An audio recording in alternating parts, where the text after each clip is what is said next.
Satellite تصاویر میں رامت David year bases پر ممکنہ نقصان کے آثار، ایران نے حملے کی ذمہ داری قبول کر لی۔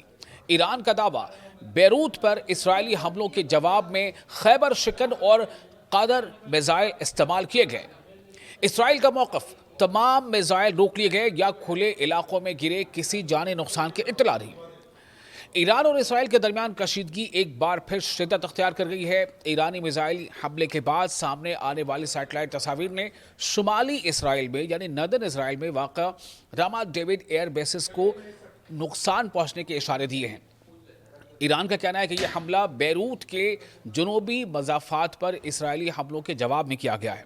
شمالی اسرائیل میں واقع رامت ڈیوڈ ایئر بیسز ایک بار پھر خبروں کی زینت بن گئی ہیں، کیونکہ جہاں ایرانی بیلسٹک میزائل حملے کے بعد نقصان کے آثار سامنے آئے ہیں۔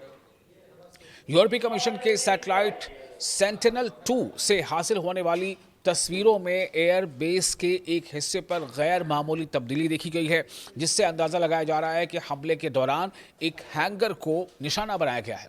ایران کی اسلامی انقلابی گارڈ کورپ یعنی IRGC نے تصدیق کی ہے کہ رامت ڈیوڈ ایئر بیسز کو نشانہ بنایا گیا ہے۔ ایرانی حکام کے مطابق اس کارروائی میں خیبر شکن اور قادر طرز کے بیلسٹک میزائل استعمال کیے گئے ہیں۔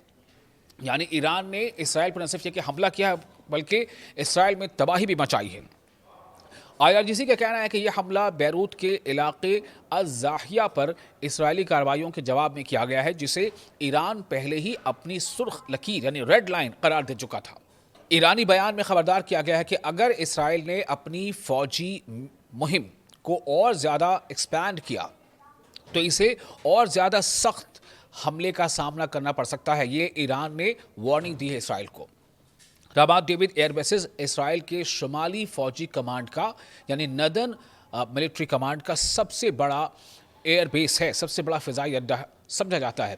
یہ تقریباً 10 اسکوائر کلومیٹر سے زائد رقبے پر محیط ہے اور یہاں F-15 اور F-16 لڑاکا طیاروں یعنی فائٹر جیٹس کے متعدد اسکواڈرن تعینات ہیں۔ اس اڈے کی تاریخی اہمیت بھی خاص نمایاں ہے۔ دوسری جنگ عظیم یعنی سیکنڈ ورلڈ وار کے دوران برطانوی افواج نے 1942 میں اس کی تعمیر کی تھی، جبکہ 1948 میں اسے اسرائیلی فوج کے حوالے کر دیا گیا۔ بعد ازاں یہ اسرائیل کی کئی اہم ملٹری آپریشنز کا سینٹر بن گیا۔ ریجنل جو مزاحمت ہے اور علاقائی جو فائٹر گروپس ہیں ان کی جانب سے بھی اس ایئر بیس کو ماضی میں متعدد بار یعنی کئی بار نشانہ بنایا جا چکا ہے۔ حزب اللہ نے 2024 میں اس پر میزائل حملوں کا دعویٰ کیا تھا، جبکہ عراق کی اسلامی ریزسٹنس گروپ نے بھی ڈرون حملوں کی ذمہ داری قبول کی تھی۔ دوسری جانب اسرائیلی فوج کا سٹینڈ یہ ہے کہ حملے میں داغے گئے تمام میزائل یا تو روک لیے گئے یا کھلے علاقوں میں گرے ہیں۔ یعنی وہ کہہ رہے ہیں کہ یا تو ہم روک لیا گیا تمام ایرانی میزائلوں کو یا پھر وہ کھلے علاقوں میں گرے ہیں، یہ مانا جا رہا ہے، اور کسی فوجی اہلکار کے زخمی یا ہلاک ہونے کی کوئی اطلاع نہیں ہے۔ یہ اسرائیل کا سٹینڈ ہے۔ تاہم اسرائیلی فوجی سینسرشپ کے قوانین کافی سنسیشنل فوجی تنصیبات پر حملوں کی سٹیک جانکاری لوگوں تک یا منظر عام پر لانے کی اجازت نہیں دیتے، جس کی وجہ سے نقصان کی جو پوری جانکاری ہے، جو صحیح جو اس کا آکلن ہے، وہ واضح نہیں ہو سکا ہے۔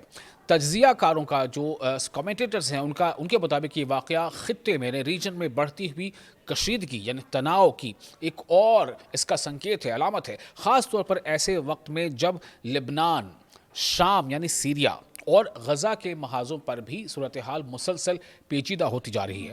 ادھر یمن سے بھی اسرائیلی اہداف کی جانب 2 بیلسٹک میزائل داغے جانے کی اطلاعات سامنے آئی ہیں۔ یمن یعنی آپ کو پتا ہے نا، حوثی فائٹرز بھی اور یمنی حکومت بھی، 2 وہاں سے میزائل داغے جانے کی خبر آ رہی ہے، وہ بھی بیلسٹک میزائل، جس سے یہ خدشات مزید بڑھ گئے ہیں کہ علاقائی تنازع ایک وسیع تر محاذ آرائی یعنی ایک بڑے جنگ کے مورچے کی شکل اختیار کر سکتا ہے۔